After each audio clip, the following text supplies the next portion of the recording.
तो इसमें पिछली वीडियो में हम लोग जो पोजीशन के बारे में जाना था, तो पोजीशन समझ गए होंगे आप लोग। जैसे किसी पॉइंट है P, इसकी पोजीशन बतानी है हमें किसी पॉइंट से, तो इसे मान लेते हैं क्या फिक्स पॉइंट, और यहाँ से हम एक्सिस की कितना डिस्टेंस कवर करते हैं उसे माना गया है पर एक्स डैश, और जो वाई एक्सिस के अलावा हम चलते हैं उसे मान लिया क्या है वाई डैश। तो ये जो पॉइंट P है इसकी पोजीशन कैसे बताई गई है, X dash comma Y dash के फॉर्म में। यहाँ पर ये एक्स डैश क्या बताया गया, डिस्टेंस टुवार्ड्स एक्स एक्सिस, और वाई डैश क्या बताया गया, डिस्टेंस टुवार्ड्स वाई एक्सिस, और वो क्या बताया गया है, फिक्स पॉइंट। तो ये आपको समझ में आ गया होगा। फिर भी अगर कोई दिक्कत होती है तो आप क्वेश्चन पूछ लेना इसमें। अब हम जो अगला टॉपिक की तरफ बढ़ते हैं वो है फिजिकल क्वांटिटीज़।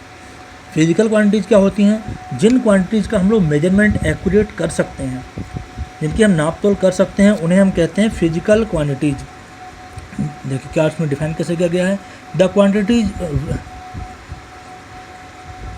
दोबारा देखिए, the quantities which can be measured directly और indirectly are called physical quantities. For example distance है, टाइम है, मास है, मतलब जिनका हम मेजरमेंट कर सकते हैं। और इसमें एक एग्जांपल लिया गया मास। जैसे आपसे पूछा जाए आपका मास कितना है, तो अगर आपने वजन कर रखा है तो आप बता सकते हो डायरेक्टली 40 है या 45 किलोग्राम है, ठीक है।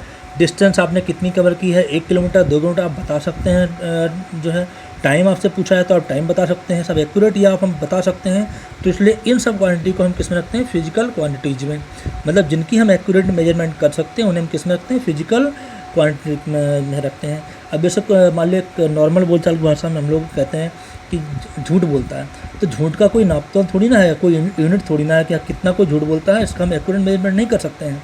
तो इसलिए उसे हम फिजिकल क्वांटिटी के अंतर्गत नहीं रखते हैं। फिजिकल क्वांटिटी के अंतर्गत वही जो है टॉपिक्स होते हैं, वही क्वांटिटी होती है जिनका हम मेजरमेंट एक्यूरेट कर सकते हैं। यहाँ पर फिजिकल क्वांटिटी जो है दो तरह की होती हैं। There are 2 types of physical quantities. कौन कौन सी, स्केलर क्वांटिटी और दूसरी क्या है, वेक्टर क्वांटिटी। स्केलर क्वांटिटी क्या होती हैं, ये आपको पहली बार जो है पढ़ना है तो थोड़ा ध्यान समझना कि कुछ क्वांटिटी ऐसी होती हैं जिनको, कुछ फिजिकल क्वांटिटी ऐसी होती हैं जिनको बताने के लिए हमें केवल और केवल ज़रूरत पड़ती है किसकी, मैग्नीट्यूड की। उसे हम कहते हैं फिजिकल क्वांटिटी, उसे हम कहते हैं स्केलर क्वांटिटी। और जिनको बताने के लिए मैग्नीट्यूड के साथ साथ डायरेक्शन की ज़रूरत पड़ती है उसे हम कहते हैं स्केलर वेक्टर क्वांटिटी। तो अब यहाँ पर मैग्नीट्यूड क्या होता है सबसे पहले ये समझना है हमको। तो जैसे हमने कहा आप मास का मेजरमेंट कर रहे हैं, मान लिया तो मास कितना आ रहा है आपका, मान लिया 50 किलोग्राम आ रहा है, ठीक है। तो यहाँ पर 50 जो है वो क्या है, मैग्नीट्यूड है। अब 50 मैग्नीट्यूड है तो ये हम उसे डिफाइन कैसे कर सकते हैं। देखिए 50 किलोग्राम का मतलब क्या हुआ कि जो किलोग्राम है, जो मास की यूनिट है वो क्या है, किलोग्राम है। और किलोग्राम कितनी बार आया है, 50 बार। तो किसी भी फिजिकल क्वांटिटी के मेजरमेंट में उसकी यूनिट जितनी बार सम्मिलित होती है उसी को हम उसका मैग्नीट्यूड कहते हैं। तो अब यहाँ पर दोबारा देखना आप कि जिस फिजिकल क्वांटिटी के मेजरमेंट करने के लिए हमें केवल और केवल किसी ज़रूरत है, मैग्नीट्यूड की, उसे हम क्या कहते हैं,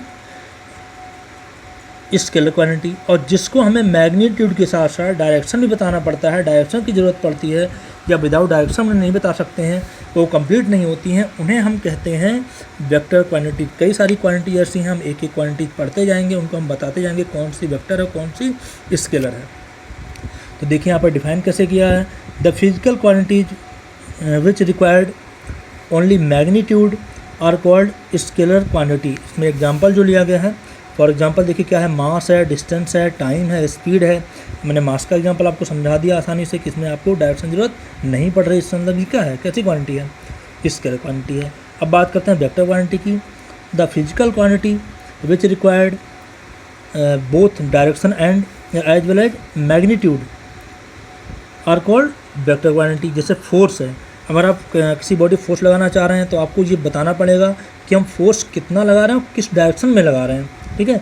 मतलब किसी बॉडी पर आप फोर्स लगा रहे हैं, मतलब 20 न्यूटन का फोर्स लगा रहे हैं, तो आपको ये बताना पड़ेगा 20 न्यूटन का फोर्स हम किधर लगा रहे हैं, ईस्ट में लगा रहे हैं, वेस्ट में लगा रहे हैं, साउथ या नॉर्थ, किधर हम फोर्स अप्लाइड कर रहे हैं इस बॉडी पर, ठीक है। तो बिना डायरेक्शन की ये क्वांटिटी अधूरी है, ये जो है कंप्लीट नहीं है।